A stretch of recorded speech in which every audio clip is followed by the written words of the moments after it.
احلى لانش بوكس صعيدي خش لي بالمقادير. وادي ابو عمو اول حاجه هنجيب اللانش بوكس او البرطمان او اي حاجه انتوا هتقولوا عليه عشان نعملوا احلى لانش بوكس صعيدي ومصري 100%. اول حاجه ابو عمو هنلبس الجوانت، وبعد ما نلبس الجوانت يا ابو عمو في عندنا كده جبن قديم هنحط واحده هنا وواحده هنا، دي بقيتها برضه خساره.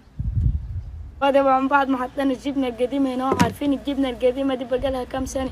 بقالها 7000 سنه من ايام الفراعنه. انت عارفين يعني ايه من ايام الفراعنه؟ وكده ابو عمو هنروح نجيبه واحلى بصلايه خضرا من الزرع. يلا بينا. وادي ابو عمو بعد ما جينا هنا اهو هناخد كده بصلايه. يا بسم الله. وادي ابو عمو بعد ما جبنا البصل كده اهو من الزرعه هنقطفوه كده اهو، نسيبه دول على جنب، نحطوا دول كده ونجيبوا طماطمايه يا ابو عمو ونحطوها هنا،